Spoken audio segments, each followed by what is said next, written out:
नमस्कार।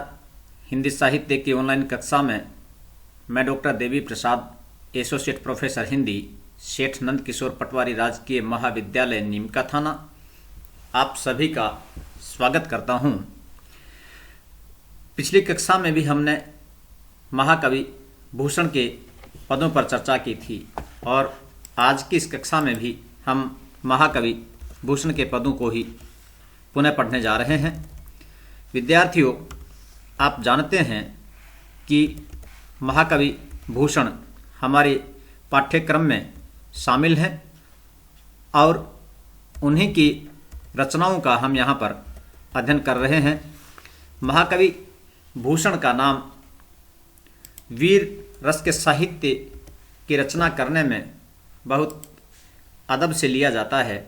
महाकवि भूषण एक ऐसे रचनाकार हैं जिन्होंने वीर रस की सर्वोत्कृष्ट रचनाएं हिंदी साहित्य को दी हैं।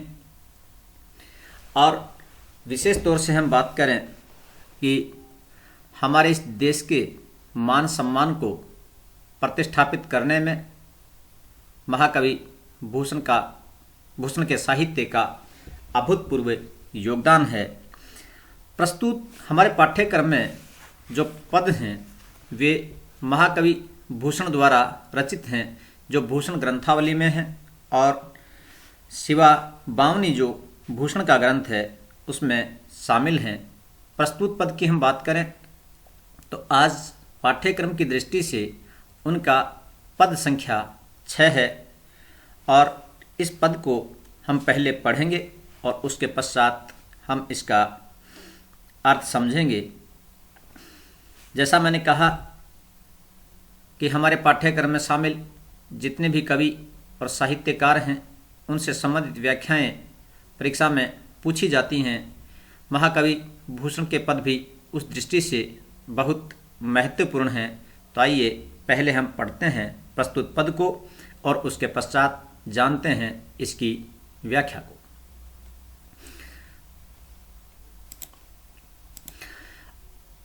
अतर गुलाब चौवा चंदन सुगंध सब सहज शरीर की सुबास बिकसाती हैं।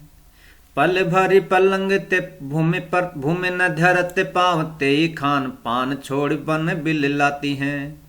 भूषण भनत शिव राजवीर तेरे त्रास हार भार तोरी निजी सुधि बिसराती हैं।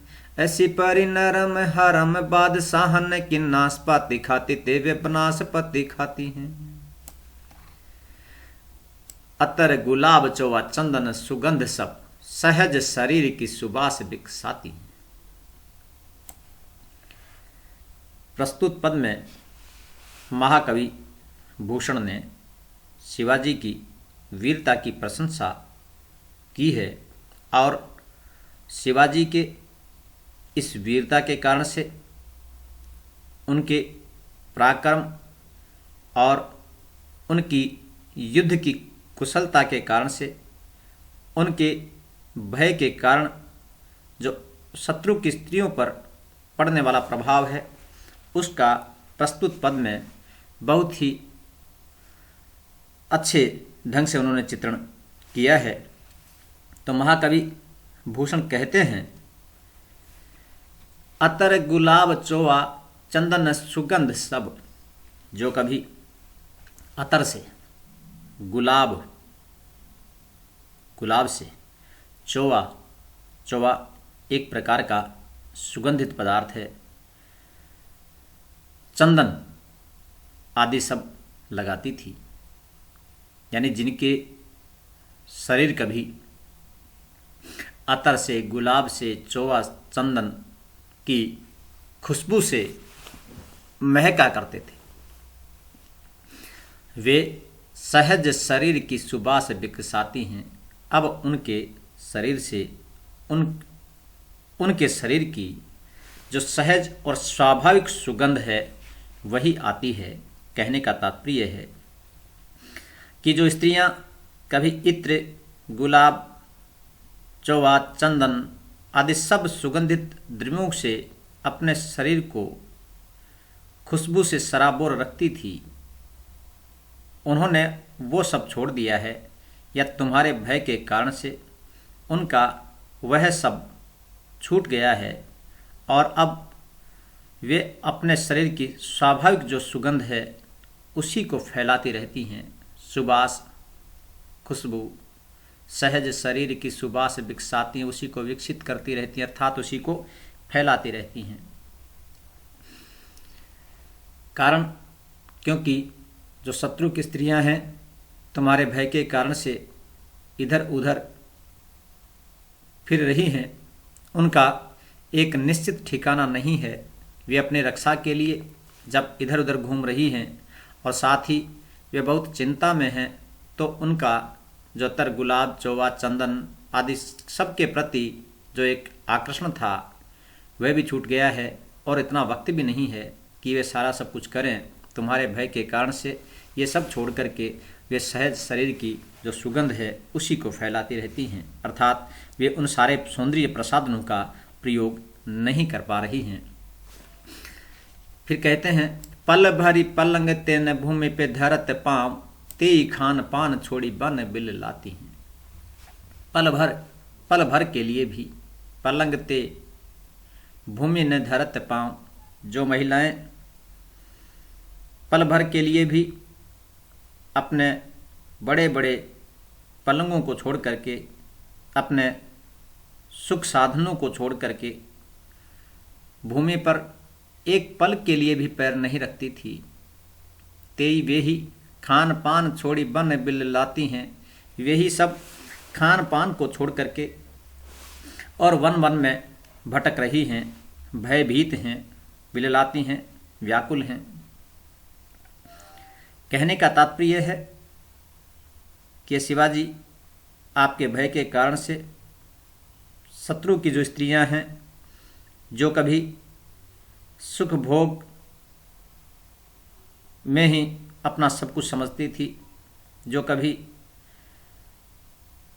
अपने खान पान में सुख सुविधाओं में ही रहा करती थी, कभी उन्होंने दुख को देखा ही नहीं, जाना ही नहीं, और जिन्होंने कभी राज परिवार से बाहर एक कदम तक भी नहीं रखा, जिनके लिए नौकर चाकर सारी सुविधाएं थी, जिन्होंने ज़मीन पर पैर तक नहीं रखा, वे ही स्त्रियां आज अपना खान पान छोड़ कर के, शाही खान पान छोड़कर बन बन में व्याकुल हो रही हैं, भटक रही हैं। भूषण भनत शिवराज वीर तेरे त्रास, महाकवि भूषण कहते हैं, भूषण भनत कहते हैं, शिवराज वीर तेरे त्रास, हे शिवराज, हे शिवाजी, आपके त्रास के कारण से, आपके भय के कारण से, आपसे भयभीत होकर शत्रु की जो नारियां हैं, हार भार तोरी, वे अपना जो हार है, हार महिलाओं के पहनने का आभूषण, आपसे भयभीत होकर के वे जो महिलाएं हैं, यानी राज परिवार की जो रानियां हैं, वे अपने हार जैसे गहनों को भूलकर, अर्थात अपने सारे सौंदर्य प्रसाधनों को भूलकर, आभूषणों को भूलकर, तोरी निज शुद्धि बिसराती हैं। वे अपनी शुद्धि भी भूल गई हैं, अर्थात अपनी जो यादाश्त है उसको भी वे भूल गई हैं। फिर अगली पंक्ति में कहते हैं, ऐसी परी नरम हरम बादशाहन की, नाशपाती खाती तेवे बनास पाते खाती हैं।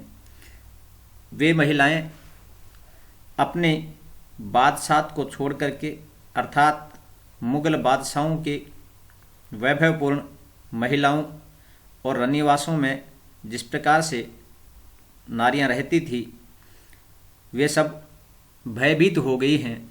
ऐसी परी नरम हरम बादशाहन की, यानी जो हरम था बादशाहों का वह बहुत ही फीका हो गया है। वहाँ पर जो स्त्रियां हैं वे बहुत भयभीत हो गई हैं और वे महलों को छोड़कर इधर उधर भटक रही हैं।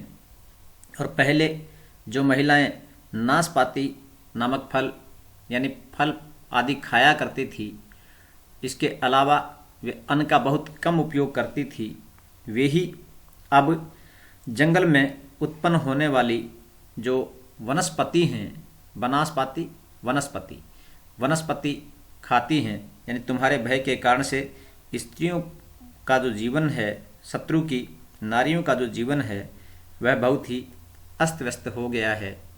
और वे जो अच्छा अच्छा भोजन करती थी, जो फल खाया करती थी, वे वनस्पति खाने को मजबूर हो गई हैं। तो प्रस्तुत पद में कवि ने शिवाजी के वीर रस का चित्रण यहाँ पर किया है। शिवाजी की युद्ध वीरता का चित्रण प्रस्तुत पद में महाकवि भूषण ने बहुत ही सुंदर ढंग से किया है। अलंकारों की हम बात करें तो प्रस्तुत पद में अनुप्रास और यमक अलंकार के साथ श्लेष अलंकार का भी बहुत सुंदर प्रयोग हुआ है। कवित छंद की यति गति उचित है। आपने मुझे सुना, इसके लिए धन्यवाद। मिलते हैं एक नए पद के साथ में। Thank you.